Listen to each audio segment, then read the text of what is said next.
All right, so Coach Marcia here. Welcome again to our Candid Conversations and Business Tips. And today we're going to be looking at the keys to systemizing your business.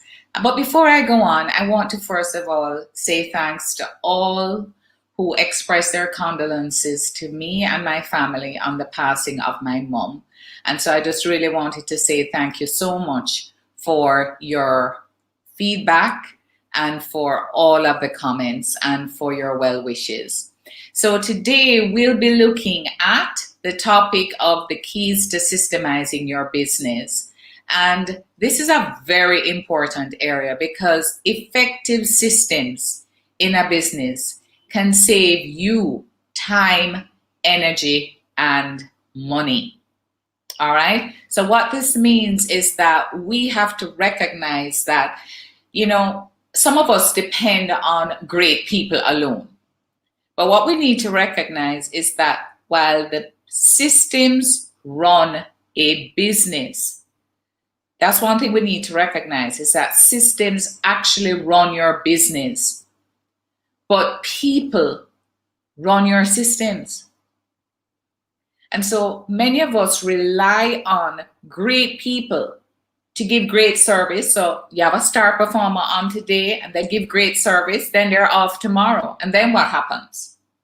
So one of the things we want to develop with systems is consistency. And we always say consistency is better than brilliance. And so the way we do this is that we have to systemize our business for consistency in delivery. And to remember that systems run your business, but it is people. It is people that run your systems. And then the most important thing is to recognize that you then lead your people. So effective systems, when put in place in your business, can help you and your team to save time, energy, and money. When you have a system and you can do it the same way every single time, I want you to think of a recipe. When you go to bake a cake, if you try to figure out how to bake the cake on your own, it's going to take you longer to complete. And it certainly may not taste as great. But if you say, okay, I want to do this nice pineapple upside down cake and I've gotten the recipe, then you follow the instructions in the recipe step by step, and you are guaranteed that if you follow it to the T, then the cake will come out tasting right and looking the way it is intended. It's the same thing with systems in your business. So you need to document how you want things run. And the first and the basic rule for systemizing is to systemize what we call the routine things. So there are some things that happen in your business routinely. So we need to systemize those and then humanize the exceptions. So anything that can't be systemized, then you need to have run by people. And there are some things that you cannot, because you're going to have people think on their feet, make decisions in those areas that you cannot systemize because it is not routine. So the rule is always look at putting a system in place rather than employing more people. We always tend to go, oh my gosh, I have so much work to get done. I need to hire more people. But when we actually work with clients, what we recognize is that it isn't that you need to hire more people. It's that you need to become way more efficient with the people that you have in the use of the time that they take to do tasks. And how to do the task so you don't have errors. Because a lot of times what is happening is that people don't know how to do the task. They keep having to call someone or check on someone, how I do this, or if they make a mistake, what do I do? They don't know how to think through the process or the areas in which they come up on a roadblock, so they know they have to go and call you. But if you put in that system, then you'll be able to actually find out that you probably can have your people be way more efficient. So you don't need to hire more people. You just need to have the people who are there do their job more efficiently and effectively. So Remember what we said? A system means that things are done consistently, regardless of who the team member is. And that's what I want you to understand. So there are 4 basic rules to systemizing. And the first basic step to follow is this: to flowchart your process first. And what we say is, a lot of us as owners know how to do something, but when I ask everybody, so how you do the task? Is it written down anywhere? No, it's in my head. So if you keep it in your head, then people are going to have to keep coming to you to ask you what to do next, because the steps are in your head. And then you keep saying, but I have to keep telling them over and over why it is that they can't remember.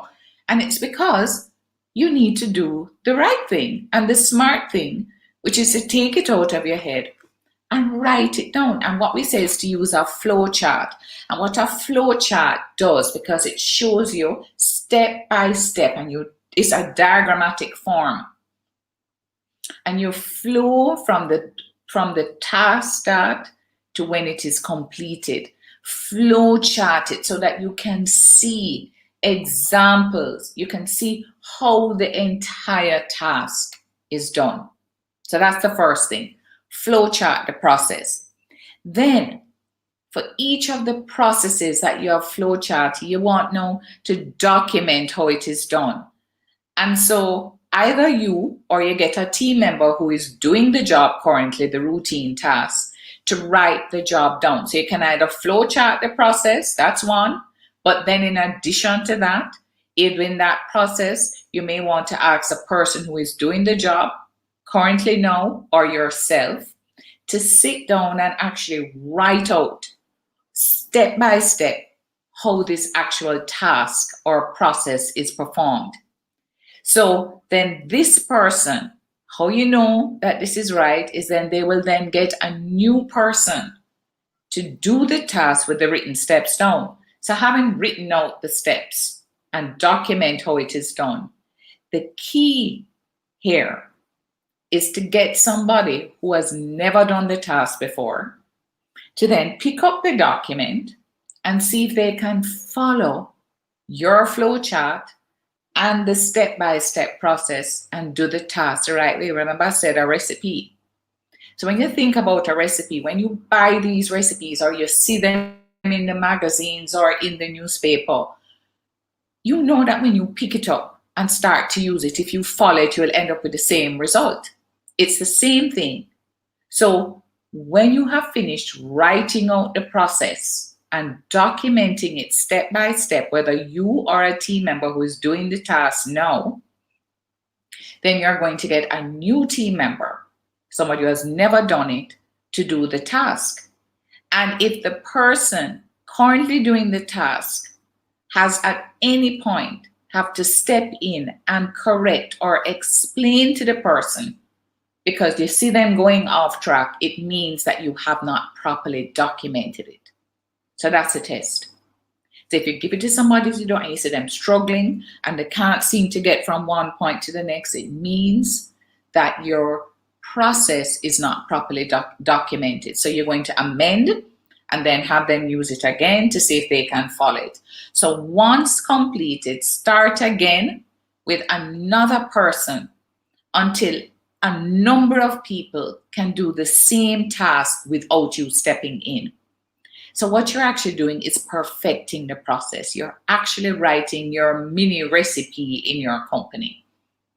And this is how you can ensure that team members can answer the phone, a script for answering the phone, or how you open the office, how you close the office, how you invoice a customer, how you actually write proposals, how you respond to a customer query.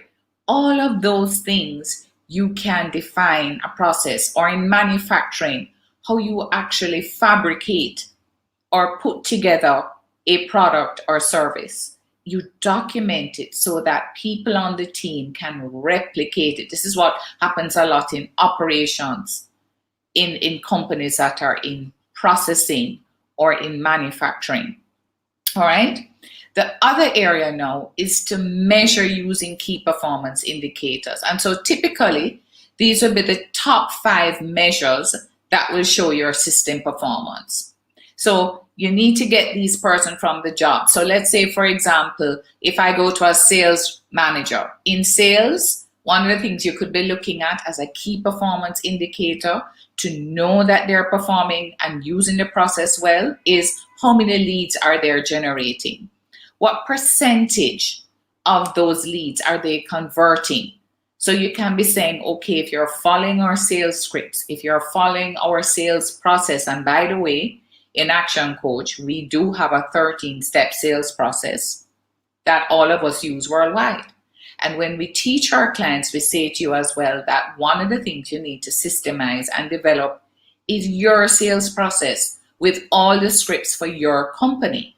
And if you're not sure how to do that, then contact us and we will help you with that. And so you need to come up with all the scripts, your sales process, and then you're going to have the KPIs to track. So if you're using the sales process, then how many leads did you actually generate? How many cold calls did you do? How many people responded to your emails or to your calls? How many did you convert?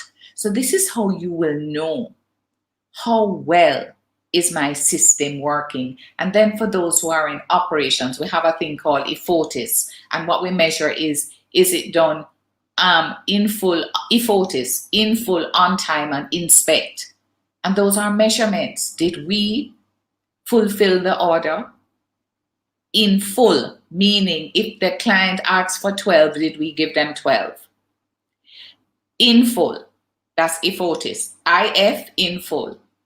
On time, which is the OT, is did we deliver the 12 on time?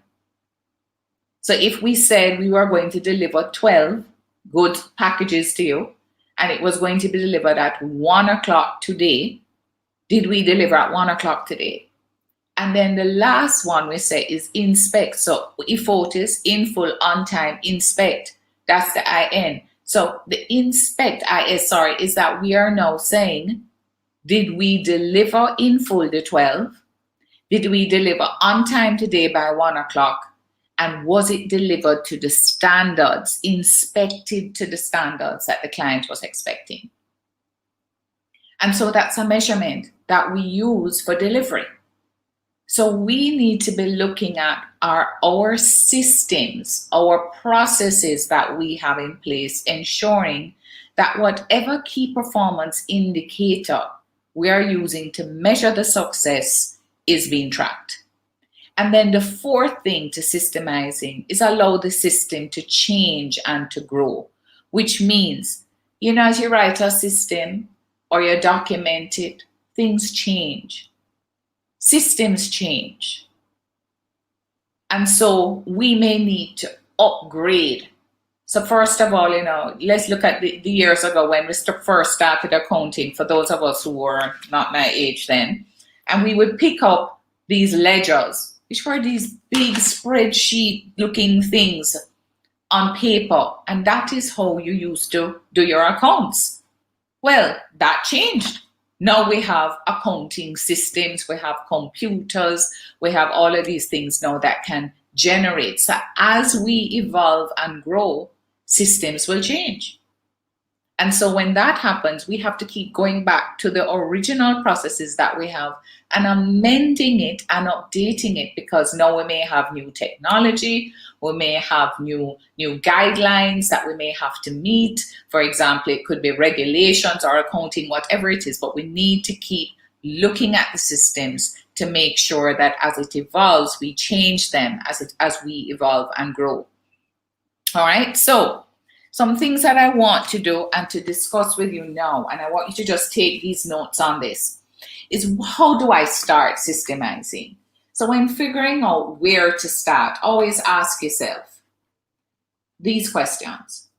What are you doing on a regular basis? And this is how we help to create more time for you as a business owner and for you to become more efficient so you can focus on the things that you need to. And so the question to ask yourself is, what are you doing on a regular basis that a lower paid team member could be doing if it were systemized?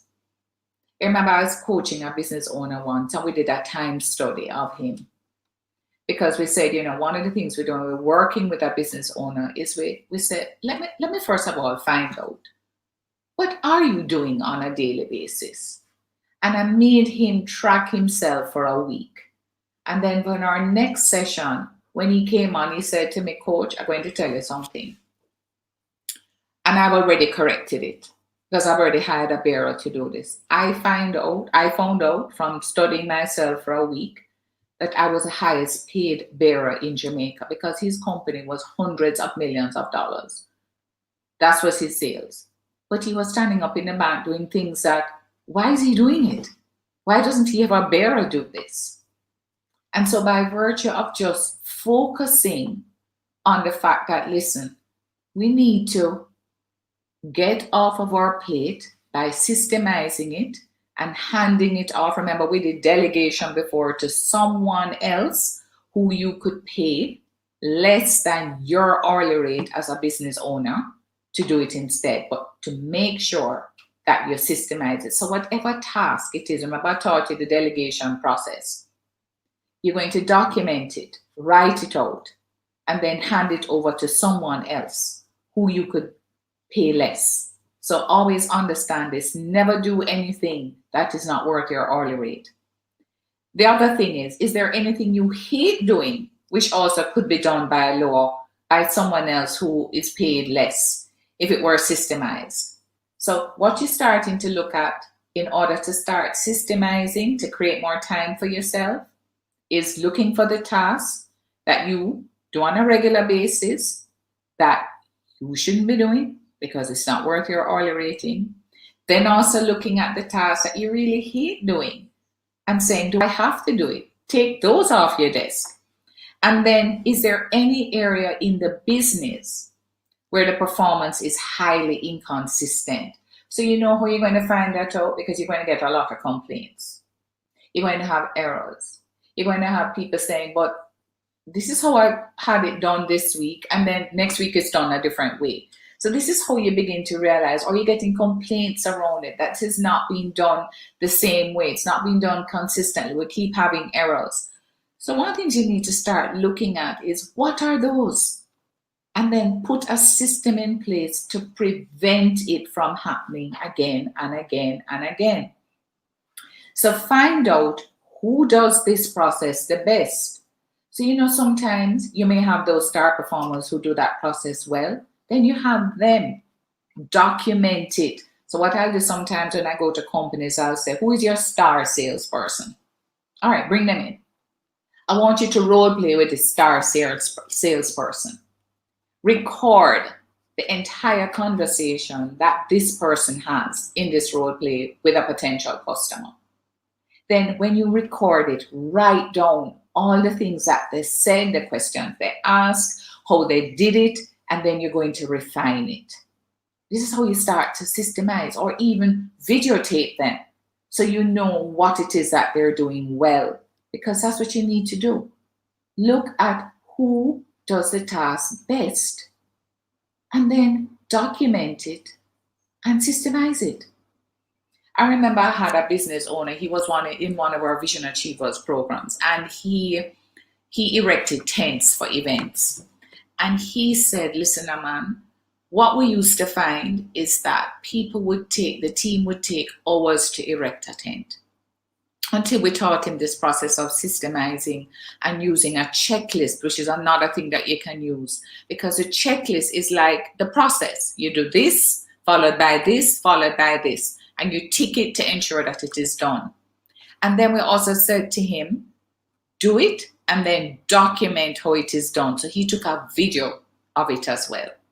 And then he trained the team using the video, showing them diagrammatically how this is to be done, what goes where, and then a checklist. This must be done first, followed by this. Do you know that as a result of doing that, the time it took for them to erect a tent was cut almost in half, because he had a system now to do it.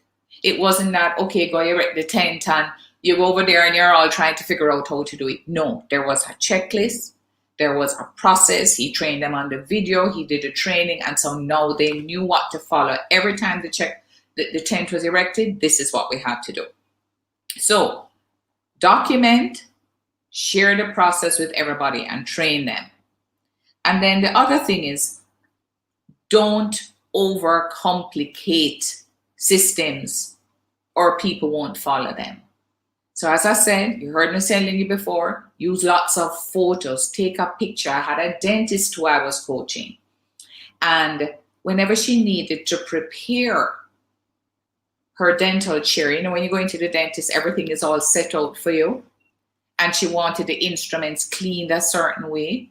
Well, what she did was she did a videotape of herself cleaning the instrument so you could see exactly how she wanted it clean and the steps to follow. It became a part of the training process. And then she took pictures as well as videos of how the room must be set up, how the instruments must be laid out, so that the person setting up the room would then simply look at the video and at the picture to ensure that the room was exactly as she wanted it. So we need to recognize that our people are sometimes visual, and some are auditory, and some are kinesthetic. And with visual, they need to see a picture, they need to see a photo. And some people listen, auditory. So you may need to also use the videos and the hearing and the recording of the process. And then you also have the checklist that they can go through. Step 1, step 2, is everything okay? Did I do it right? All right, so use lots of photos and videos and tapes. I had a team member who transitioned to another area of the country, and she was training another team member, and they were doing it on Zoom. And what did she do? It was just perfect. Because she was doing it on Zoom and she was showing her the process, at the same time, she recorded the session so that the team member know whenever she was going to go over the task, she didn't just have the procedures. She also could go back to the Zoom recording of the training that she did, where the person was also going through the process and the system with her. So use videos, tapes, photos, whatever, in whatever form to help you. And then the other thing is to make sure that you document your systems in policies and procedures or operations manuals. So all three, written, photos, videos or tapes, whatever it is, checklists, use them as much as possible in the business. So what I want you to know is to invite you to look at how you can bring your team together to help you with this. So what I want to do now is to actually look at a little tool that I want to share with you. It's very simple, and it's called a Postit. Yeah, just a Postit. So get a stack of Postits with your team, and then bring your team together. And why do I say that? Because it is vital to involve your team, because this process is something that if the team is involved in doing, you know, we say that team means together, everyone achieves more. So let them help you to come up with all the systems that need to be systemized in your business. So where does the Post-it note come in that I just spoke about? So first, you're going to establish what are all the main processes within your business or company. So this becomes your table of contents. Now, I'm just covering this in this little business tips area today now, but just listen to me and go back and watch this session. So the first thing is just write out for the table of contents for your operations manual all the processes that occur in your business or company. And you know, some people look at me and say, what? I said, yes, everything: marketing, sales, accounts, operations, answering the phone, customer service, sales, every blessed thing that you do, opening and closing the store, cleaning the bathroom, every single thing, every process that occurs. Write it down. Just write down what are all the things that we do in our business. That is your table of contents for your manual. Then, Identify one process that you're going to focus on, and then have a brainstorming session with your team, or at least those who are involved in that particular process. So if it is something to do with sales, you're not going to involve the people who are in operations or in accounts. All right. So get the team together who are involved in that particular process. And then what you're going to do is each and every step of that process should be noted on a Post-it. So you're going to get the team together. So really what you're doing, is involving them. So what are all the things that we do, guys? You fling out the Post-its on the table and you say, okay, we're now going to write down every single step that we do on a Post-it note. And each Post-it note has a separate step. And then you're going to put up a whiteboard or a flip chart. And what you're going to do with all of those steps is you're going to put them in the right order or sequence. Because what you're actually doing is flowing chart. You're doing a flow chart. You're practically doing a flow chart. So you're looking at all the steps. What happens first, second, third, fourth, fifth, and you're flowing it all the way across on the whiteboard or on the flip chart. So we use a Post-it notes. Why? Because it's easy to move it around. All right, no, this is not in the right place. This one should be over here. So that makes it easier for you to look at it. Then what you want to do is use different colors for different sections or parts of the business. So you may say, okay, I'm going to use blue Post-its for anything that we're doing with the salesperson, and I'm going to do pink Post-its for the customer. I'm going to do yellow Post-its for the customer service person or area, and you're going to use a different color for different parts of the process or operation. All right? Or even cross-functional, if you have to go into another department, the process flows over into another department. And then once you have all agreed that, okay, this is how the process works, and you look at that flip chart or you look at the whiteboard, then write the process down more formally.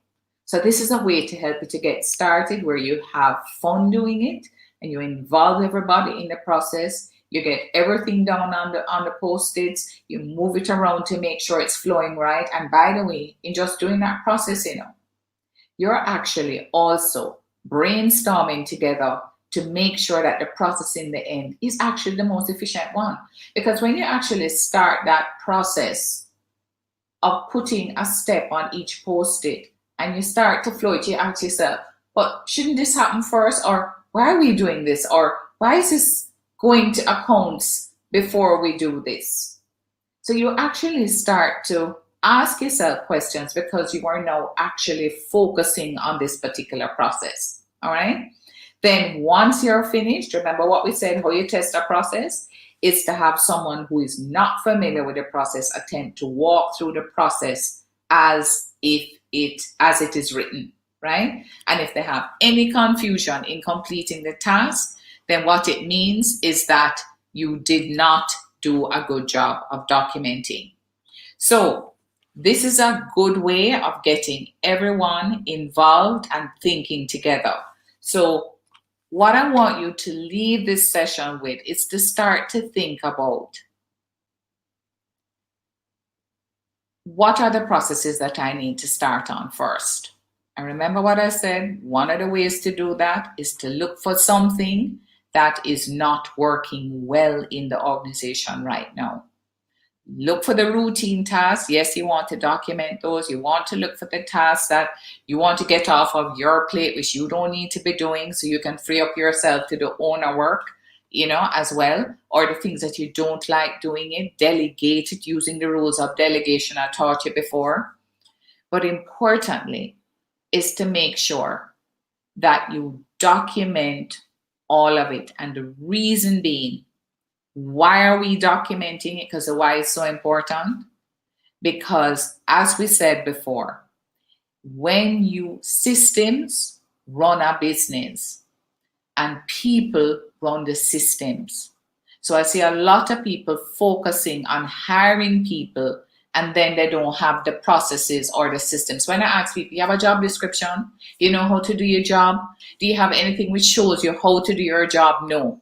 So when you come, what are you doing? Somebody's going to tell you what to do, or somebody's going to try and train you, or you're going to sit beside somebody.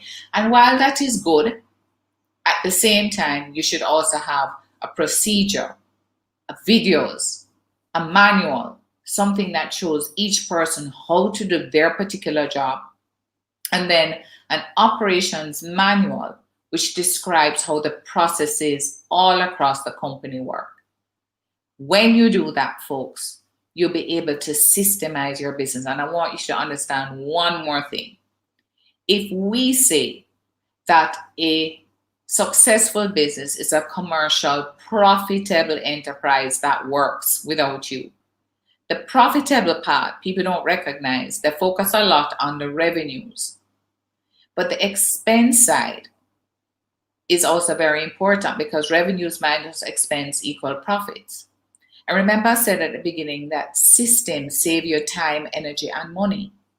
When you don't have proper systems, people make mistakes, and mistakes are costly.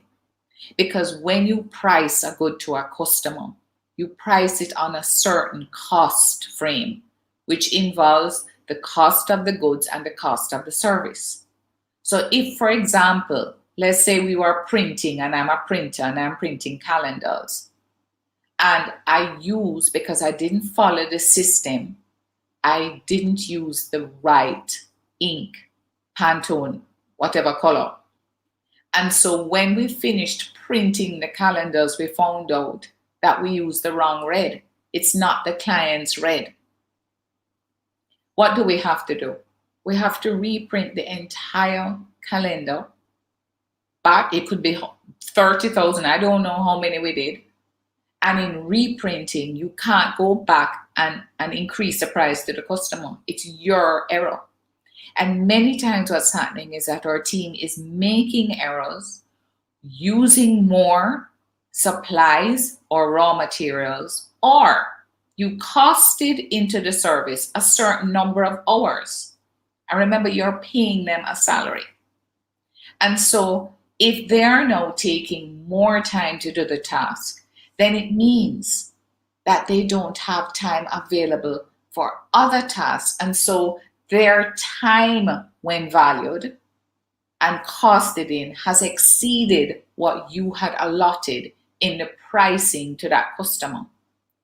And so the job can sometimes end up costing you more and then reducing your margins and making you less profitable. So systemizing is not just for consistency, but remember I said, it saves you energy. Everybody don't have to keep coming back to you. You don't have to keep reworking it. So it saves your time, because people know how to do something more efficiently and effectively, and it saves you money. So we always need to understand why do we need to do this? And that's the why. Because systems save your energy, time, and money. And yes, it is time consuming. You know, Brad Sugars always says, work once, get paid forever. Write it down. Brad Sugars wrote many books, and he wrote them 20 odd years ago and have been improving them. And when he wrote them, it took him time to write them. But having written them, those books continue to bring him royalties, and we sell them across the globe to our clients, and that is where the system is documented. So he wrote it once, get paid forever. Write your systems, get them down. It will pay you back in time, in saving energy, and in saving money. All right? So, folks, that brings me to the end of our session. And if you want to learn more about our services and our coaching services, then I encourage you to contact us at this number here, right? So the number that we have for you to contact us is at, here we have our, where is our banner? All right, here we go. So you will see it here streaming across the screen, what our information is, so that you can contact us at any point in time. All right. So you can contact us at ActionCOACH, and you can call us at 876-755-3021, or 876-279-7873 so that you can make sure that you participate in our upcoming programs. And as a matter of fact, we have an action club. Thank you so much, Max. Great information, but I want you to come in. Thank you as well, Somerset Retreat Villa. I want to say this to you folks. This is so important. The only way that we're going to be able to get more time for ourselves is to implement systems. That's why what is big for us in Action Coach is systemizing your business. So if you want to learn more, contact us. We have an Action Club Light series starting this Wednesday, actually. Wednesday here at 2 o'clock, but you can still come into it. So contact us at the numbers there and call Afrika Donaldson is our business development officer. You can also email her if you want more information. So take down the information that's on the screen, and then you can always, absolutely always, if not this program, you can come into other programs as well. So I encourage you to implement what you've learned today. I've given you enough to even start it. But folks, remember this, if you want to be profitable, you don't just manage the revenue side of your business, you need to manage the expense, and systems will help you. All right. So have a great day. And I want to end with stay safe and healthy. Stay safe and healthy during this time. All right. If there are no questions, I don't see any questions. So I'm going to end our broadcast. So see you soon. And we will have another tip next week, Tuesday. All right. Take care. Good. Bye-bye.